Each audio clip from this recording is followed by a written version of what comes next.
तो चलिए समझते हैं आखिर why Python is a platform independent language. Python क्यों प्लेटफॉर्म इंडिपेंडेंट लैंग्वेज है और प्लेटफॉर्म डिपेंडेंट और प्लेटफॉर्म इंडिपेंडेंट लैंग्वेज का मतलब क्या होता है। ठीक है, क्योंकि अगर इंटरव्यू में भी देखें, बात करें, अगर आप रिज्यूमे में अपना पाइथन लिखते हैं तो इंटरव्यूअर आपसे पूछ सकता है कि वाई पाइथन क्यों प्लेटफॉर्म इंडिपेंडेंट लैंग्वेज है।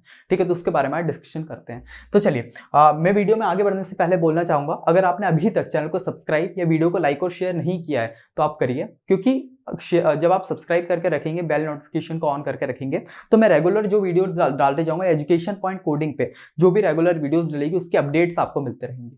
ठीक है, आगे भी जो वीडियो डलती जाएगी उसके अपडेट्स आपको मिलते जाएंगे। और साथ ही अगर आप इस वीडियो को लाइक और शेयर करते हैं, जिससे वीडियो की रीच बढ़ेगी, ज्यादातर लोगों तक आपकी वीडियो, हमारी वीडियो जो है पहुंच पाएगी। और आपका दोस्त, ऐसा दोस्त जिसको पाइथन लैंग्वेज सीखनी है, या कोई भी बंदा जिसको पाइथन लैंग्वेज सीखनी है, उस तक ये वीडियोस पहुंच पाएगी, क्योंकि अपन बहुत ही डिटेल में इस कोर्स को ले जाने वाले हैं। ठीक है, और कमेंट सेक्शन में जरूर बताइएगा, क्योंकि मैं एक चीज बताना चाहता हूं, मैंने एजुकेशन पॉइंट ऑनलाइन पे पिछले साल जो है टीचिंग जो है पढ़ाना स्टार्ट किया है।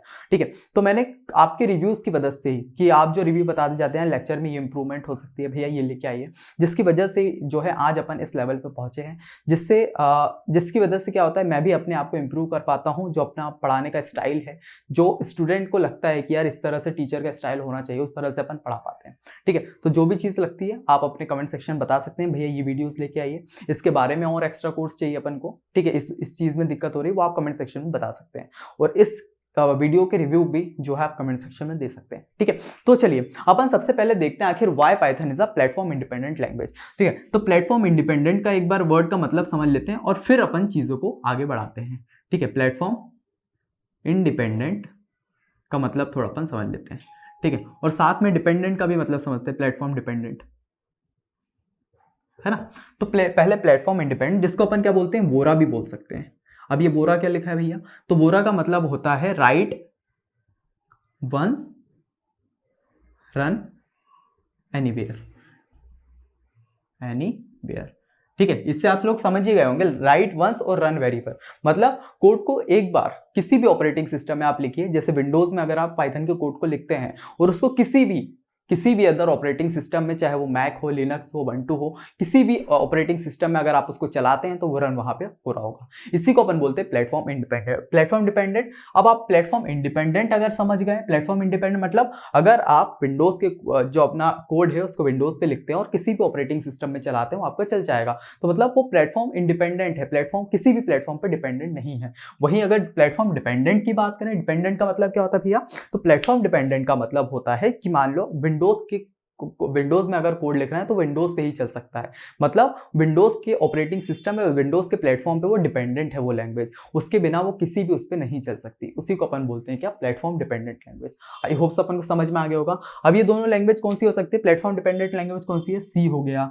ठीक है, और इसके आगे भी पर मेरे को अभी जो ध्यान है वो सी लैंग्वेज का है। सी लैंग्वेज जो है वो प्लेटफॉर्म डिपेंडेंट लैंग्वेज है। वहीं अगर प्लेटफॉर्म इंडिपेंडेंट की बात करें तो पाइथन हो गया।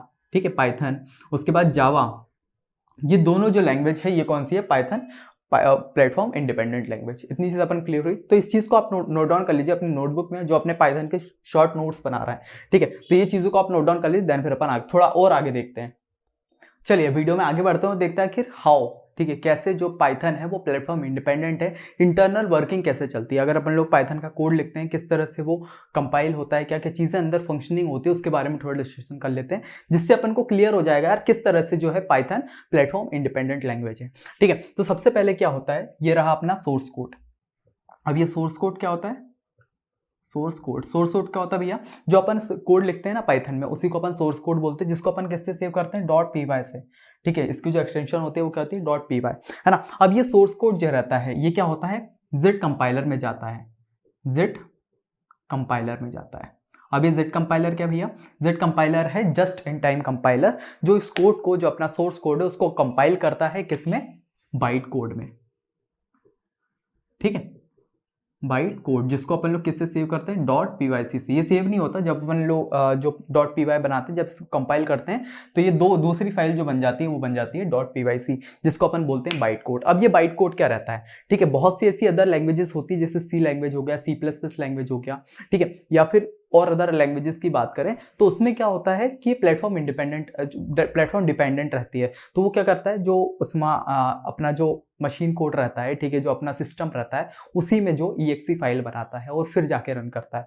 बट अगर प्लेटफॉर्म इंडिपेंडेंट लैंग्वेजेस की बात करें, जैसे पाइथन हो गया, जावा हो गया, तो ये क्या करती है, पहले जो अपना सोर्स कोड रहता है उसको जेड कंपाइलर में डालती है, वो जेड कंपाइलर क्या करता है, उसको ट्रांसलेट करता है किसमें, बाइट कोड में। और ये जो बाइट कोड रहता है, ये जो बाइट कोड रहता है, ये क्या होता है, जैसे मान लो अपनी विंडोज हो गया, ठीक है, अलग अलग ऑपरेटिंग सिस्टम के नाम ले, विंडोज हो गया, मैक हो गया, है ना, और तीसरे की बात कर लेते हैं लिनक्स हो गया। इसमें क्या करते हैं अपन लोग, पाइथन वर्चुअल मशीन को इंस्टॉल करते हैं, यानी कि PVM, जिसको अपन क्या बोलते हैं, पाइथन वर्चुअल मशीन।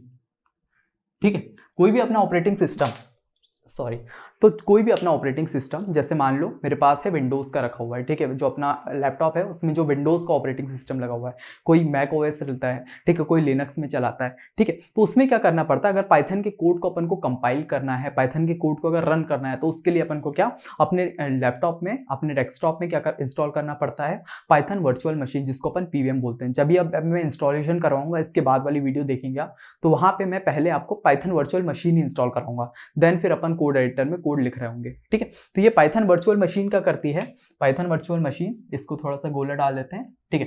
तो ये पाइथन, चाहे वो मैक में अपन को पाइथन वर्चुअल मशीन करना हो या तीनों में जो है अपन को पाइथन वर्चुअल मशीन करना रहता है, अगर अपन को पाइथन के कोड को अपने लैपटॉप पे रन करना है तो ये बाइट कोड क्या करता है, ये जाता है अपनी पाइथन वर्चुअल मशीन के पास, PVM के पास, और जो अपना जो बाइट कोड है उसको रन कर लेता है, ठीक है। तो ये कोड अपना बन रहा होता है, जैसे ही अपनी जो पाइथन वर्चुअल मशीन है, चाहे वो अपने विंडोज में जाए या मैक में जाए या लिनक्स में जाए, वो इस कोड को जो है रन कर रही होती है। इतनी जबान क्लियर हुई, ठीक है। किस तरह से वर्क करता है, इसको थोड़ा अच्छे से समझने के लिए थोड़ा इस चीज़ों को जो बोलते हैं अपन लोग, क्या बोलते हैं, इमेजिन करने का ट्राई करना, इमेजिन करने का, सोचने का ट्राई करना, ठीक है, थोड़ा इमेजिनेशन वाली उसमें, कि यार एक अपना जो सोर्स कोड रहता है, सोर्स कोड अपन ने लिख लिया, जो अपन लोग कोड लिखते हैं, ठीक है, वो कोड क्या करेगा, जेड कंपाइलर में जाएगा, जेड कंपाइलर उसको करेगा बाइट कोड में कन्वर्ट कर देगा। अब ये कोड अपना PYC फॉर्म में यहाँ पे लगा हुआ है। अब अपन को अगर मान लो इस कोड को किसी भी ऑपरेटिंग सिस्टम में रन कराना है, तो उस ऑपरेटिंग सिस्टम में अपन को PVM जो है, पाइथन वर्चुअल मशीन, वहाँ इंस्टॉल करना होगा। जैसे अपन लोग पाइथन वर्चुअल मशीन को वहाँ इंस्टॉल कर लेंगे, तो ये जो बाइट कोड है इसको इसमें डालेंगे, तो विंडोज में भी रन हो जाएगा, वो मैक में भी रन हो जाएगा, वो लिनक्स में भी रन हो जाएगा। तो ये जो है इंटरनल वर्किंग इसकी चलती है। आई होप सो इतना जो है क्लियर हो गया होगा। तो इसको अगर आप नोट डाउन करना चाहे तो आप कर सकते हैं, देन फिर अपन थोड़ा सा और आगे देख के वीडियो लेक्चर को कंप्लीट करते हैं। चलिए, अपन ने बात की बाइट कोड की, तो बाइट कोड क्या होता है, ये ना तो मशीन कोड होता है ना ही सोर्स कोड होता है, ठीक है। ये क्या होता है, इंटरमीडिएट कोड। ये क्या होता है, इंटरमीडिएट कोड, ठीक है, जो बीच का काम करता है, ठीक है। तो बाइट कोड का अपन को समझ में आ गया, बाइट कोड क्या होता है, इंटरमीडिएट कोड होता है, ना ही ये मशीन कोड होता है। मशीन कोड क्या, 0 0 1, अभी आपने बात की थी लो लेवल लैंग्वेज की, जो मशीन कोड होता है 0 1, अब ये 0 1 क्या है, 0 मतलब लो वोल्टेज, 1 मतलब हाई, ठीक है। तो ये चीज का समझ आ गया। सोर्स कोड क्या है, जो अपन इंग्लिश की लैंग्वेज में लिखते हैं, जो अपना कोड लिखा रहता है। इतनी अपन को क्लियर हुई, ठीक है। तो वीडियो लेक्चर यहीं तक था। वीडियो लेक्चर कैसा लगा, थोड़ा सा आपको समझ में आया कि यार पाइथन प्लेटफॉर्म इंडिपेंडेंट लैंग्वेज क्यों है, ठीक है, और प्लेटफॉर्म डिपेंडेंट, प्लेटफॉर्म इंडिपेंडेंट का मतलब क्या होता है। अब अपना जो थ्योरी पार्ट है वो यहाँ कंप्लीट होता है। अब जो आगे से पार्ट स्टार्ट होगा, जिसमें अपन इंस्टॉलेशन पार्ट देखेंगे, और फिर उसके बाद जो अपना रियल कोडिंग है, अपना फर्स्ट पाइथन का प्रोग्राम, उसको लिख के देखेंगे, ठीक है। तो आई होप सो आज का ये वीडियो आपको पसंद आया होगा। वीडियो लेक्चर कैसा लगा उसका रिव्यू कमेंट सेक्शन में देना। नीचे आपको इंस्टाग्राम की आईडी मिल रही होगी मेरी, ठीक है। तो अगर आपको लगता है कि यार मुझे भैया से कुछ बात करनी है, मेरे को कुछ समझ में नहीं आ रहा, कोई डाउट रह जा रहा है, ठीक है, तो आप सिंपली यहाँ पे मुझे DM करके डाउट क्लियर कर सकते हैं। और इसके अलावा वीडियो को, जो अपना चैनल है उसको सब्सक्राइब करके रखना, जिससे क्या होगा, जो भी अगर मैं रेगुलर वीडियोस डालता हूँ उसकी नोटिफिकेशन आप तक पहुंचेगी, जिससे आपको वीडियोस के बारे में पता चलता रहेगा इस चैनल से रिलेटेड, ठीक है। और अपने दोस्तों का शेयर करना, जिससे जो पाइथन की प्लेलिस्ट है उनको भी मिल पाए, उनको प्रोवाइड हो पाए, ज्यादा तक लोगों तक अपन पहुंच पाए, जिससे, क्योंकि ये कोर्स फ्री है और मैं ऐसा पढ़ाने वाला हूँ जो हर एक बच्चे को जो है समझ आने वाला है, और बहुत ही इजी लैंग्वेज में अपन चीजों को सीखने वाले हैं, ठीक है। बहुत ही तगड़ा कोर्स अपन बनाने वाले हैं। तो वीडियो का एंड तक देखने के लिए आपका बहुत बहुत धन्यवाद। वीडियो को यहीं कंप्लीट करते हैं, मिलते हैं नेक्स्ट वीडियो, तब तक के लिए बाय बाय।